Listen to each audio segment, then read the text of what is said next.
Na hora que começou a situação em outubro lá, do Hamas com Israel, parou de vir notícia sobre Rússia e Ucrânia.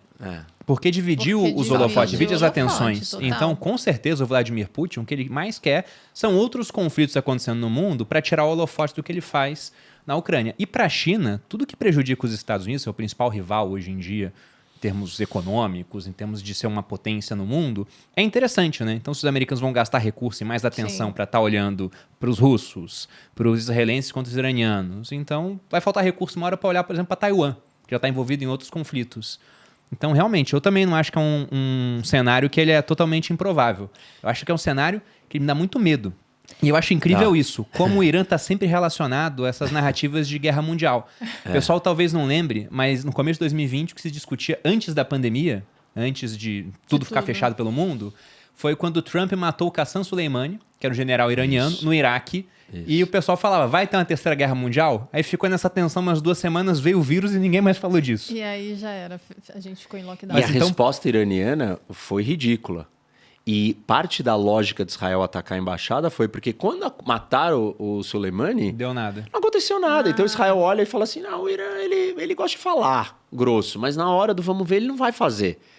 E dessa vez ele fez. Então, assim, para mim, a verdadeira parte improvável era o Irã fazer o que fez. Daqui para frente, nada é pode tão acontecer. improvável assim. As coisas não é tão estranho se a gente tiver uma guerra regional maior. Os Estados Unidos querem fugir disso porque ele tem outras preocupações e outros problemas. Mas se acontecer, ele não vai poder fugir. Você citou uma coisa que é importante e interessante, né? Essa discussão sobre a Rússia e a China com o Irã, isso reflete na política doméstica americana. Então, o Congresso americano está dividido porque ele não queria uma parte... Os republicanos não querem ajudar a Ucrânia, mas querem ajudar Israel. Os democratas estão incomodados, a ajuda a Israel não tem nenhum vínculo de alguma restrição de como Israel conduz a guerra em Gaza, mas querem ajudar a Ucrânia de qualquer jeito. E agora, depois do que aconteceu com o Irã, esses últimos 2 dias foram só sobre o debate do pacote de ajuda para Israel, Ucrânia e Taiwan, que está tudo num pacote só, que são 95 bilhões de dólares que o Congresso americano tem que aprovar. E tem republicano que não quer de jeito nenhum ajudar a Ucrânia. Só que como é que ele não ajuda a Ucrânia? Ele não está ajudando Israel. E depois do que aconteceu, a pressão ficou maior. E aí o líder dos republicanos falou, não, agora nós vamos ter que aprovar. Só que tem alguns republicanos mais radicais que não querem de jeito nenhum dar um centavo para a Ucrânia. E ele não conseguiu aprovar. Os últimos 2 dias foi só discussão em cima disso e o pacote não saiu ainda. E quem que está feliz? A China, porque não vai chegar o dinheiro em Taiwan. A Ucrânia está feliz, porque não está chegando... A Rússia está feliz, porque não está chegando dinheiro na Ucrânia. Israel está no problema. Mas mais problema vai criando impactos e repercussão em outros problemas.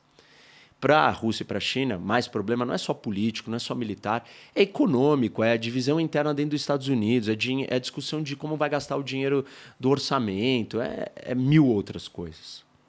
E quanto à reação do mundo islâmico quanto a essa questão? Porque eles não são um bloco simplesmente homogêneo, né? Tanto quanto a etnia, quanto também a questões religiosas. Tem os xiitas, tem os sunitas, tem as divisões dentro dessas seitas também. E você tem uma diferença étnica, porque todo mundo pensa que lá todo mundo árabe, mas pô, na Turquia é turco, no Irã é persa, tem os árabes em outra parte. Então, como é que foi as reações? Porque a Jordânia, por exemplo, ela ajudou Israel, né? Jordânia, Arábia Saudita e Emirados, os 3 ajudaram Israel. Os 3 não queriam parecer publicamente ajudando Israel para não sinalizar que eles tomaram um lado de Israel para a sua opinião pública doméstica, que está incomodada com o que está acontecendo em Gaza. Então, iam ficar contra o governo. E também para não sinalizar, olha, eu estou declarando guerra ao Irã. Porque nós se juntamos numa coalizão aqui contra o Irã e depois eles receberem retaliação. Por outro lado, eles queriam ajudar porque os Estados Unidos vêm montando essa arquitetura de defesa do Oriente Médio, incorporando vários países. Quem não participava era Israel. Por exemplo, Israel estava submetido ao Comando Americano Militar da Europa. Quando assinam um acordo de Abraão, os Estados Unidos são permitidos, né, porque aí as relações estão melhores, de trazer Israel para o CENTCOM, que é o Central Command, que é o que cuida do Oriente Médio. E aí ele incorpora Israel dentro do comando. Israel começa a participar das reuniões, né? Então se cria toda uma logística ali de trabalho em conjunto militar. E o que os países árabes pensam? Pô, Estados Unidos se mobiliza tanto, né, para ajudar Israel. Não fez isso com a gente, a Arábia Saudita. Em 2019, o Irã atacou com drones dentro da Arábia Saudita, via Iêmen, e os Estados Unidos não foi salvar ou ajudar a Arábia Saudita nem a retaliar. Os sauditas ficaram extremamente incomodados e magoados.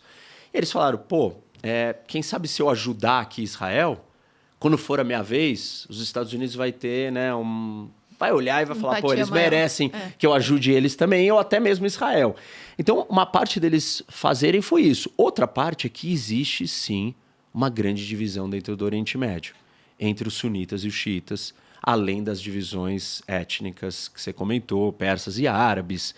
Nem todos os árabes estão unidos, mas, assim, quando você fala entre sunitas e xiitas, principalmente com o Irã, você junta duas diferenças.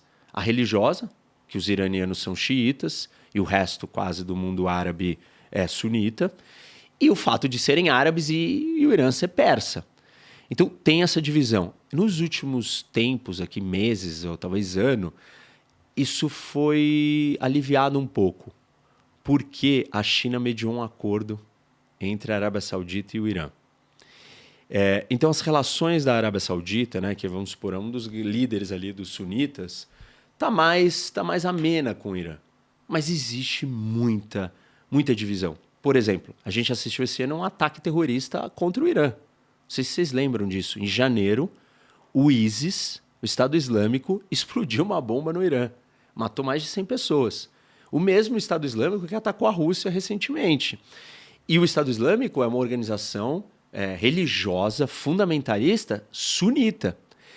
Quando o Irã vai para a Síria, o Irã entende que a parte desse culto aí apocalíptico é a chegada de um adversário sunita que é um prelúdio para o retorno do imã, junto com aquela história toda de eliminar Israel.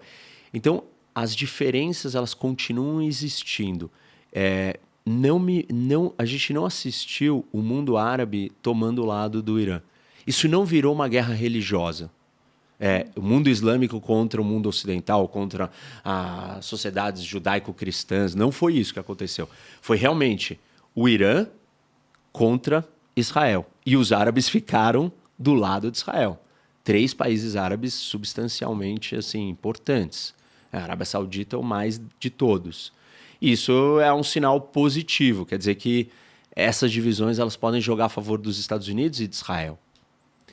E você acha que tem um risco de você, nesse cenário, né, ter uma divisão realmente entre, digamos assim, mundo ocidental e países islâmicos? Porque tem até a tese do Samuel Huntington, que eu sei que você gosta bastante também, do choque das civilizações, e ele fala sobre a importância da religião nisso. Porque Malu e eu estamos tirando cidadania italiana, então a gente vai ser ao mesmo tempo brasileiro e italiano, mas eu não posso ser ao mesmo tempo cristão e muçulmano. Não dá. Não dá. Não. Você tem que escolher um dos dois. Se você é os dois, você está fazendo meio errado. Né? Então, será que, por exemplo, quando a gente teve a reação dos israelenses contra o Hamas ali em Gaza, a opinião pública no mundo, ela martelou muito ali a questão de, olha, está sendo excessivo. E aí você tem muito mais simpatia do mundo árabe, até desses países que estavam a favor de Israel no começo, à causa palestina. Sim. Né? Se a mesma coisa acontece com o Irã, com uma retaliação mais pesada, isso não é um risco que venha a acontecer? Embora já tenha uma diferença étnica, tem essas questões de divisão religiosa. Eu acho que a maneira como o conflito está construído hoje, ela não está construída sob a perspectiva religiosa. Ela pode virar, mas ela não tem essa cara. O apelo xiita desse culto, por exemplo, dessa ideia do 12º imã, tudo isso não tem uma atração necessariamente com as visões religiosas sunitas. Teria que envolver algumas outras coisas a mais para ele mudar de nível e virar uma questão religiosa.